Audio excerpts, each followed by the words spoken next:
Mag-ipon po tayo lahat ng mga yung mga mayayabang, yung mga nagte-text na gusto raw na atin daw ang West Philippine Sea, no?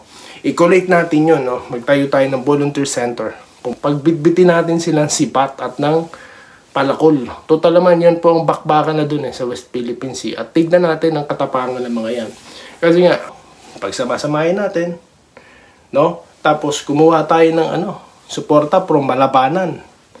Bomba, kung tayo binobomba ng tubig dyan, bombahin natin sila ng evac. Ewan ko lang kung di magkulasan yung mga yan. Ayan, so welcome back po dito sa Day Enrica YouTube channel. Well, dito pa rin po tayo sa usapang West Philippine Sea, no? Well, I'm not that expert, no? Pero sa mga nangyayari po, no, kinulate ko yung mga sinasabi ng mga expert, no? Nagpapakilalang expert dyan. Okay, mabilisan. Well, unahin po natin sa paiba-iba, no, or magkakasalungat na salita ng mga opisyalis ng ating bansa. Iyan po talaga ang mahirap kung wala po tayo talagang matatag na pamumuno, no. Nag-iiba-iba ang mga salita, ang stand ng ating mga opisyal. Unahin na po natin si E.S. Bersamin. Ang sinabi niya, misunderstanding. Ang sinabi naman po nito ni defense chief natin, kasalanan daw ng China, no? At meron na naman mga matatapang na salita na we will defend, mga parang gano'n. How? Madali pong magsalita. Yan po ang problema kung may mga political interest ang mga nagsasalita. Yan po ang mahirap, no? Kung nagpapasikat lamang sa mga Pilipino, no? Mga nagyayabang lamang, in the end, wala po talagang laman, no? Katulad nito, yung mga expert po, katulad nung J. Batumpakal, no? Papangalanan ko na, sa interview ni Karen Davila, puro, ang mga sinasabi niya, puro nasa labok, walang laman, di ba? Inulit na nga ni Karen, yung tanong, Kasi ang sinasabi niya, sa pakiwari niya, mukha naman daw hindi masusustain ng China yung mga laging panghaharang sa atin, no? So you can hear this answer from the expert like him, no, from UP. Inulit pa ni Karen na paulit-ulit, creating structures, di ba? So you can't say na paulit na hindi nila masusustain dahil paulit-ulit nga nilang ginagawa in the end, anong hinahanapan siya ni Karen? Tinatanong siya kung anong magagawa ng Pilipinas. Parehas lang din, no? Ano sinabi niya? To strengthen, paano? To influence other country, to parang condemnation, ganyan. Sinabi na nga din ni Karen na other nations express concern on what's happening. Then what? Tignan nyo, di makasagot yung J. Batumpakal lang. Alam mo yung hinahanap nating solusyon dapat di ba?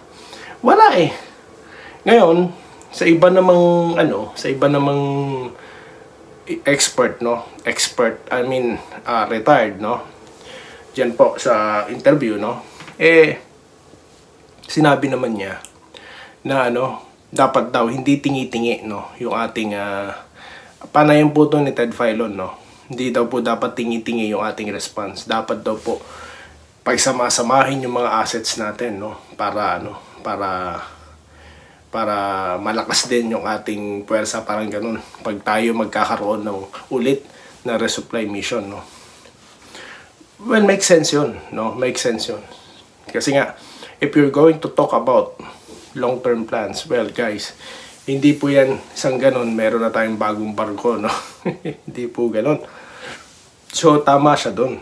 We have to collate and come up with diskarte. Para sa akin, dadagdagan ko lang. Total naman po, ang ginagawa na sa atin ng China, no? Total naman, no? Kasi nga, di ba, they resort into what? Napakaganda po strategy nila Palakol, sibat, stick, at ang dami nila. Ngayon, suggestion ko po, no? Suggestion ko lang, no?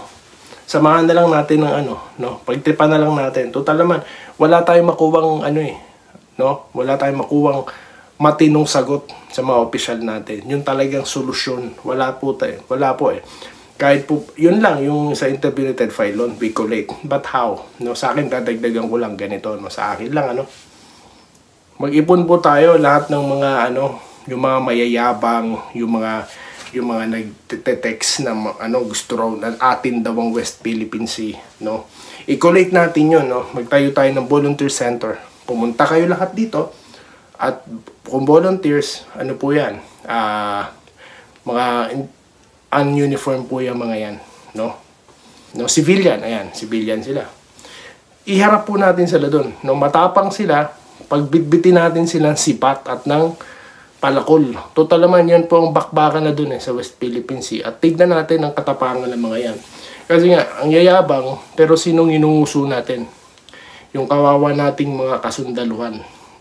Sino nagunguso sa kanila? Yung mga de-aircon na opisyalis nila, no? Na milya-milya naman ang layo sa kanila. Di po ba? O, tapos, samahan na natin ng ano, pagsama-samahin natin, no? Tapos, kumuha tayo ng ano, suporta from Malabanan. Bomba, kung tayo binobomba ng tubig dyan, bombahin natin sila ng evac. Ewan ko lang kung di magkulasan yung mga yan. Joke lang po. Pinapatawa ko lang kayo, no? Hindi eh.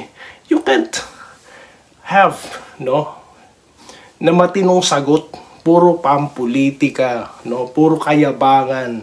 Wala pong solusyon dyan. Ang solusyon dyan is yung foreign policy natin dati under Duterte administration. Kaya nga po tahimik na yan noon eh. Diba? Ewan ko ba bakit masyado tayong yung gobyerno natin naging bumalik tayo kung paano ang approach natin during the time of President Aquino. Bakit bumalik doon? Diba? Sa mga sitwasyon na yan, dapat po yung status quo, no? Hindi naman po dati pinag-uusapan na tayo magpapaalam sa China. Wala namang ganun eh. Dati, diba? Ngayon pinapalabas nyo yan para magalit ang tao. Wala po talaga magiging solusyon kung puro politika, no, ang patutunguhan. Pati itong mga expert na ito, no. Oh, 'di ba? Mag-comment kayo. May matino bang naisagot si Batong Bakal? Hindi ba puro palabok? Humihinga ni Karen na solusyon, wala rin maibigay na solusyon eh. Dahil ang solusyon po ay nanggawa na, no, sa ilalim ng pamumuno ni Pangulong Duterte. Masyado tayong clingy sa US, yan po talaga ang mangyayari sa atin, di ba? Pakikipag-usap po talaga dapat ang kailangan dyan. At manahimik, no? Yan ang hirap kung sino-sino ang kakausapin. Dapat isa lang ang nagsasalita tungkol dyan, ang Pangulo. Siya lamang at wala nang iba. Hindi yung, we will use our assets to defend our... Paano? Yan na nga lang, palakol si Bat, hindi kayo nakadepensa eh. Ano pa kaya kung gamitan ng armed conflict? Kaya po mga tao, no, mga Pilipino, itigil nyo na yung kakapanood kung kani-kanino, no? Kaya kayo, nakikita ko mga sagot ng mga netizen. Atin ng West natural atin yun, guys, no? Kaya yun lamang po, no, ating, comment sa mga acting nababasa, no. Ako po, binuksan ko itong nagko-comment ako dito sa ating sariling channel para may ere lang yung aking sa tingin ko, no, at mga kinulit-kulit kong mga bagay-bagay na impormasyon. At upang masabi rin sa inyo, no, na wala po talaga na matinong suwestyon dyan, kundi bumalik kung paano ginawa, no, ni Pangulong Duterte. Dapat si Pangulong Duterte po kausapin na nila si Pangulong Duterte, no, kaso hindi. Pinopolitika nila yung matanda. Kaya ayaw po man natin, no, pero I hope ma-resolve na po yan.